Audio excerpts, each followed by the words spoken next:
السلام عليكم ورحمة الله تعالى وبركاته. اليوم حبيباتي غادي نديرو مع بعض ماسك لتفتيح لون البشرة. هذا الماسك يجيب مادة جدو مفيدة للجسم، وتقدروا حتى تناولوها هذه المادة. كما قلت لكم الصيف على الأبواب، يعني نتعرضوا لأشعة الشمس، الإسمرار البشرة. فتنجموا ديروا هذا الماسك اللي يكون صحي جدا ومفيد للبشرة. يعني ماشي غير من ناحية الإسمرار، أيضا يخفف شوية من حتى التجاعيد اللي تظهر على الوجه. شنو نسحقوا لهذا الماسك حبيباتي؟ عندنا هذا الماسك بهذه المادة اللي هي كنز، يعني كنز بمعنى الكلمة، اللي هي بذور الشيا. هيا لا حبيباتي، ان شاء الله تكون تبان معكم مليح. شوفوا كيفاش تجي بذور الشيا. هاد الماده تجي مفيده جدا للجسم كما قلت لكم. يعني تقدروا ديروا بها ماسك، تقدروا ديروا تتناولوها، ديروها مع الماء، تشربوها. تنجموا ترشوها هكا في السلطه تاعكم. يعني مفيده جدا جدا هاد الماده. كما درتوها يعني تستافدوا منها باي طريقه. المهم هيا لهنا عندي، وريتها لكم كيفاش تنباع كيما هكا حبيباتي. ماشي مكلفه، يعني الثمن تاعها ماشي باهظ.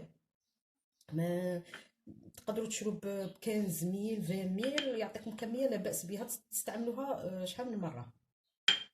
هنا راكم تشوفوا عندي كميه قليله، اش درت طحنتها. يعني جربت هنايا طحنت لكم شويه باش تشوفوا باللي تقدروا تطحنوها، تستعملوها هكا مطحونه. هايله.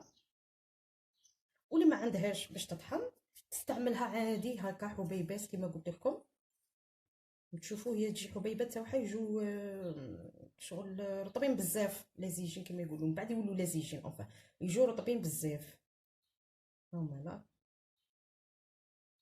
كما قلت لكم هنا طحنت حبيباتي. تقدروا تستعملوها مطحونه، تقدروا تستعملوها حبيبات. في كلتا الحالتين لها نفس النتيجه ونفس المفعول. فقط كي تطحنوها يعني تساعدكم في كي ديروا الماسك تاعكم تمشي لكم مليح في الوجه ولا في البلاصه اللي راكم باغيين ديروا فيها. وكي تكون حبيبات شويه تبقى كما نقولوا تتزربع لكم، كيف كيف نتيجه واحده. المهم باش نسحقوا في هذا الماسك. عندي هنايا غادي ندير هنايا بهذه اللي مطحونه. طحنت هنايا درت مقدار ملعقه هي لا صغيره. هاي كمل هذه الاخرى باش تجيني ملعقه صغيره نشان مملوءه.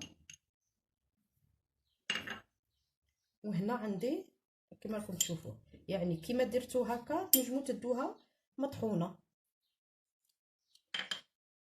هنايا حبيباتي كما راكم تشوفوا درت انايا بملعقه صغيره. الكميه نتوما راكم باغينها تبغوا ديروا ملعقه كبيره، ملعقتين، على حساب ما راكم باغيين الكميه تاع الماسك تاعكم. انا درت لكم ملعقه صغيره غير باش نوريكم كيفاش نديروا هذا الماسك. درت ملعقه صغيره. غادي ندير هنايا عندي كميه من الماء. تنجموا ديروا حبيباتي ماء ورد، ماء عطر ماء الورد، ماء ورد الخاص بالتجميل، يعني ماشي تاع طياب اللي نديرو في الحلويات، خاص بالتجميل. هذاك تقدروا تستعملوه. ما عندكمش ماء ورد ديروا الماء عادي، يعني مهم حاجه تكون سائله، ماء او ماء الورد. كما قلت لكم درت هنايا ملعقه واحده من بذور الشيا، غادي ندير ملعقتين من الماء. وهذا الماسك حبيباتي عن تجربه، يعني ماشي درتها لكم غير هكا، يعني راني نستعملها انا. مفيد جدا جدا جدا. وتوجور نجيب لكم حاجه اللي نكون مجربتها، يعني ما نديركمش حاجه غير هكا. كي تعطيني نتيجه جيده نحطها لكم حبيباتي. شوفوا بذور الشيا كي تتشمخ تولي الماده لزيجه. شوفوا كي تولي كالجيلاتين.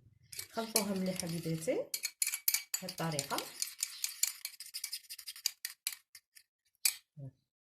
شوفوا هنا ذوبوها مليح، يعني ماشي حاجه مكلفه. كما قلت لكم تقدروا تستعملوها في الاكل، تستعملوها في اي حاجه مفيده، سواء تتناولوها ولا ديروها ماسك. وانا خيرت باش نديرها لكم ماسك حبيباتي. فصل الصيف راه على الابواب، وتعرفوا اشعه الشمس نكونوا مضطرين احيانا باش نخرجوا في ديك الشمس، نقلعوا شويه داك الاسمرار.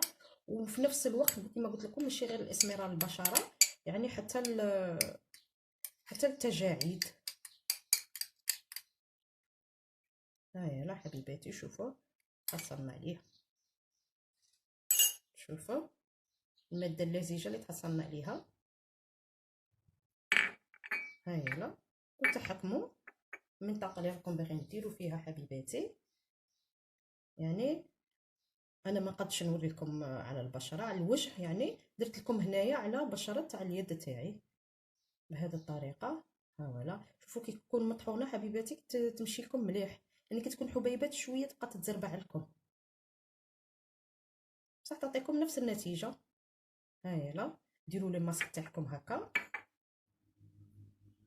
ما تفوتوش كما ديروا كاع لي ماسك، يعني عند العينين، اطراف العينين حاولوا باش ما تقربوش بزاف العينين. ديروا عند تماك تجاعيد كاين حدا العينين، كاين حدا الفم، وين هو تشوفوا شويه تجاعيد عندكم حبيباتي تماك ديروا.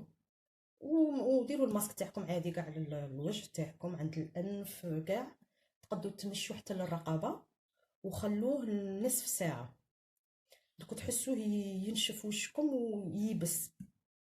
الماده هذه تجمد هكا وتحسوا الوجه تاعكم يعني كشغل شد نشد كما نقولوا، تزير كشغل يبس مع هاد الماده. تماك بعد نصف ساعه، بعد مرور 30 دقيقه كما قلت لكم حبيباتي، حكموا قطن، كميه من القطن، ديروها في الماء وبداو تنيطوايو في الوجه تاعكم يعني بالقطن، وتقلعوا في الماسك تاعكم عادي ينقلع لكم يعني نورمال، ماشي ولا ما تغسلوش ديريكتومون، يعني ما تحكموش الماء ديريكتومون وتغسلوا وجهكم. علاش؟ على خاطر ما غاديش يطير لكم بالخف، يعطيكمش بسهوله، يغبنكم شويه. على داك الشيء حكموا قطنه كما قلت لكم، شمخوها وبداو تنظفوا في الوجه تاعكم مليح، ومن بعد غسلوا وجهكم عادي بالماء. ومن بعد اللي تبغي دير مرطب، اللي موالفه دير مرطب وجهها ينشف، واللي عادي ما موالفاش دير مرطب يعني وجهها عادي ما ينشفش، دير الماسك تاعها تقلعه بالقطن والماء، تغسل وجهها عادي بالماء فاتر ولا الماء من الحنفيه عادي يعني. وهذه هي، ويخرج لكم نتيجه رائعه، تخرج لكم كما قلت لكم حبيباتي. هذا هو الماسك، ان شاء الله ينال اعجابكم. كما قلت لكم انا عن تجربه يعني، ودائما نحوس ندير هاد لي ماسك، وتوجور نروح للمواد اللي تكون عندها كما نقولوا عندها فيتامينات، يعني قبل اي شيء، يعني قبل ما تصفي لك الوجه تاعك وترده لك ابيض، يكون عندها نتيجه داخل في المسامات. يعني ماشي غير الماسك كيما يدير يبيض وخلاص، يعني يكون عنده كما نقولوا فيتامينات يروحوا لك للكور تاعك، للبشره تاعك، تمتص هذوك الفيتامينات تاع حبوب الشيا. كما قلت لكم تقدروا ميم تتناولوها، هاد الحبوب راهي جد رائعه. المهم حبيباتي، نتمنى ان شاء الله هذا الماسك يكون نال اعجابكم، وصلوا لي على النبي عليه افضل الصلاه والسلام. والسلام عليكم ورحمه الله تعالى وبركاته، في فيديو اخر ان شاء الله.